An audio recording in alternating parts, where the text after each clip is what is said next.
아침 말씀. 오늘 본문 말씀은 예레미야 36장 1절에서 19절입니다.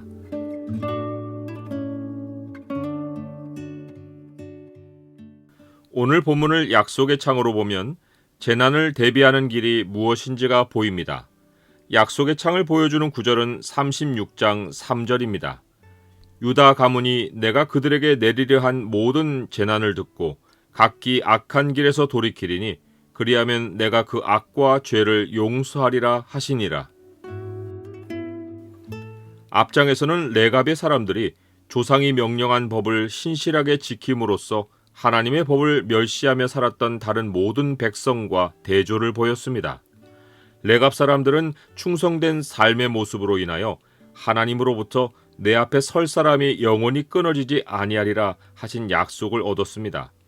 본장의 내용은 앞장과 연대적으로 연결된 사건은 아니지만 주제로는 또 다른 신실함과 배역의 사례를 보여줍니다. 곧 하나님의 말씀을 섬기고 하나님의 사람을 돕는 부류와 하나님의 말씀을 듣고도 멸시하고 말씀을 기록한 두루마리를 불태워버린 왕과 그에 동조하는 부류입니다. 때는 요시야 왕의 아들 여호야김 제4년입니다. 이때는 애굽 왕 느고가 바벨론 왕 느부갓네살 왕의 진격을 막으려고 유브라데 강가의 갈그미스 지역을 치러 올라갔다가 바벨론에 대패한 해입니다. 바벨론 군대는 여세를 몰아 북쪽에서 남쪽 유다를 향해 언제라도 내려올 수 있는 상황이었습니다. 실제로 수년 후에 바벨론의 느부갓네살 왕은 예루살렘을 침공하여 여호야김 왕과 고관들과 기득권층 백성을 사로잡아갔습니다. 하나님은 임박한 재난에 관해 경고해 주시려고 예레미야에게 말씀을 책에 기록하여 전하게 하셨습니다. 이 말씀을 들은 유다 백성이 악한 길에서 돌이켜 하나님의 용서를 얻게 해주려 하셨습니다. 이 용서가 어떤 의미인지는 예레미야가 사역을 시작하던 요시야 왕 때 일어난 사건들을 통해 여러 가지 의미를 새겨볼 수 있습니다. 이런 의미에서 하나님이 예레미야에게 기록하게 해서 백성에게 전하게 하신 말씀의 내용은 요시야의 날로부터 오늘까지 이스라엘과 유다와 모든 나라에 대하여 주신 말씀이었습니다. 요시야 왕은 유다의 마지막 선한 왕입니다. 그는 8살의 왕이 되어 여호와 보시기에 정직히 행하여 그의 조상 다윗의 모든 길로 행하고 좌우로 치우치지 않았습니다. 그는 성전을 수리하여 정결하게 하려고 국무장관격인 서기관 사반을 보내어 성전 수리를 명령했습니다. 이때 있었던 놀라운 사건은 성전을 수리하다가 여호와의 성전에서 율법책을 발견한 것입니다. 서기관 사반은 제사장 hil기야로부터 율법책을 받아들고 왕에게 가져와 그 앞에서 읽었습니다. 왕은 율법책의 말을 듣고는 옷을 찢고 애통해했습니다. 그는 하나님의 모든 말씀대로 하지 않은 것에 대해 하나님의 진노가 큰 것을 깨닫고 통곡했습니다. 요시야 왕은 여선지 훌다에게 사람을 보내어 여호와께 어찌해야 하는지를 물었습니다. 이때 왕의 명령을 받들어 훌다에게로 간 사람 중에는 율법책을 들고 왔던 서기관 사반이 있었습니다. 하나님은 여선지 훌다를 통해 요시야 왕이 조상들에게 돌아가서 평안히 묘실로 들어갈 것이고 모든 재앙을 그의 눈이 보지 못하게 될 것이라고 하셨습니다. 이는 요시야가 바벨론 왕의 침공으로 나라가 멸망하는 것을 보는 왕이 되지 않게 해주시겠다는 약속이었습니다. 이 일이 성취되려면 그가 수명을 채우지 못하고 일찍 죽어야 했습니다. 혹자는 이것이 어찌 평안히 묘실로 들어가는 것이냐고 생각할 수 있습니다. 요시야는 예언의 말씀대로 애굽 왕 느고가 아수르와 전쟁을 벌일 때 유다에게 전쟁을 걸어온 것도 아닌 상황에 그를 맞서 나가 싸우다가 전사했습니다. 이사야 선지자는 이런 상황을 두고 이렇게 예언했습니다. 의인이 죽을지라도 마음에 두는 자가 없고 진실한 이들이 거두어감을 당할지라도 깨닫는 자가 없도다.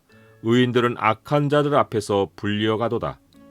이것은 하나님이 예레미야가 기록해서 전한 말씀을 듣고 돌이키는 자를 용서하시겠다고 하신 말씀이 어떤 의미인지를 암시합니다.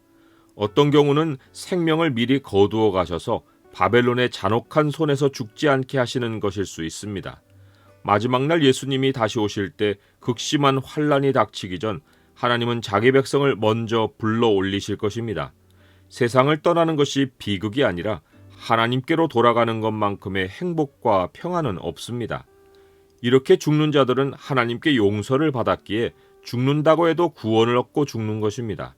회개 없이 평생 반역만 하다가 죽는 것은 영원한 심판을 당합니다. 그나마 죽지 않고 산 채로 포로로 끌려간다지만 그것은 산 것이라고 볼 수 없습니다. 사람이 회개하고 하나님의 품으로 돌아가지 않는 한 살아있으나 죽은 것입니다.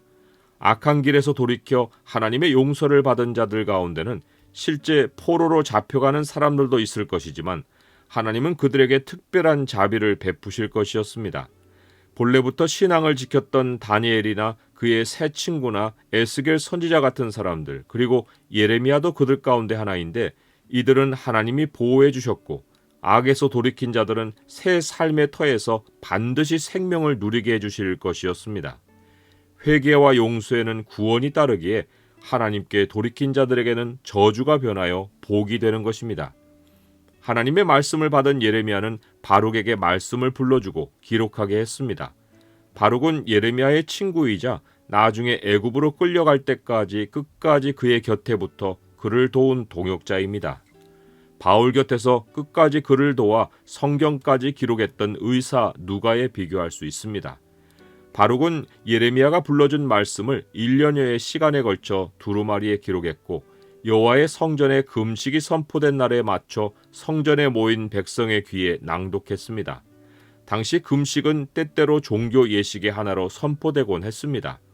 예레미야는 바룩에게 금식일에 말씀을 낭독하여 그들이 형식적으로라도 성전에서 경건한 마음으로 하나님께 기도하는 시간에 말씀에 반응하는 기회를 가질 수 있게 해주라고 했습니다.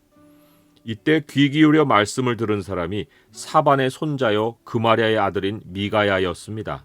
앞에서 설명했듯이 사반은 요시야 왕 때 국무장관으로 섬기며 성전에서 발견된 율법책을 들고 왕에게 갔던 인물이고 여선지 훌다를 차렸던 사람입니다. 사반의 아들 그마랴는 예레미야를 도와 그를 백성의 손에 내어주지 않아서 백성이 그를 죽이지 못하게 한 사람입니다. 그런데 그마랴의 아들이요 사반의 손자인 미가야도 바룩이 성전에서 여호와의 말씀을 낭독할 때 가장 먼저 민감하게 듣고 왕궁에 가서 고관들에게 전한 사람입니다. 3대가 내리 여호와 신앙 안에서 하나님의 말씀을 소중히 여기고 하나님의 사람을 도왔습니다.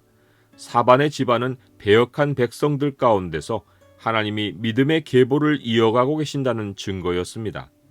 미가야를 통해 여호와의 말씀이 성전에서 선포되었다는 사실을 알게 된 왕궁의 고관들은 바룩을 데려다가 다시 말씀을 읽게 해서 들었습니다. 그들은 말씀을 듣고 놀라서 서로 쳐다만 보았습니다. 이것은 일반의 말씀이 아니라 나라가 뒤집히는 재앙을 알리는 무서운 말씀이었습니다. 그들의 1차적인 반응은 바룩과 예레미야를 보호해 주려 한 것입니다. 그들은 바룩에게 예레미야와 함께 숨고 있는 곳을 아무에게 알리지 말라고 했습니다.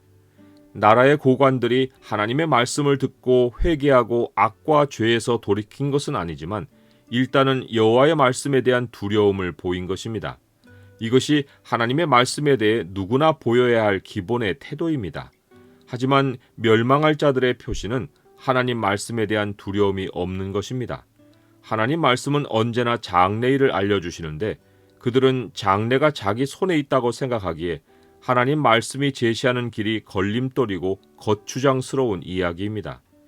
하나님은 사람들이 하나님 말씀에 어떻게 반응하는지를 지켜보십니다. 보이지 않으시는 하나님은 말씀으로 자신을 드러내시기에 말씀에 대한 반응은 하나님께 반응하는 것입니다.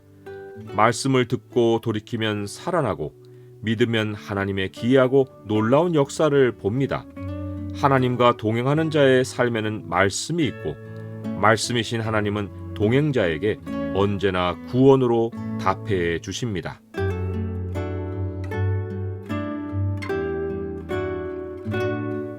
주님, 세상은 주님 말씀을 사이에 두고 선명하게 나뉩니다. 하나님 백성 가운데서도 말씀을 듣고 떠는 자가 있고 자의로 해석하여 이용하는 자가 있습니다. 주님 말씀을 경외하는 백성과 함께 마지막 때를 준비하며 살게 하옵소서. 예수 그리스도의 이름으로 기도드립니다. 아멘.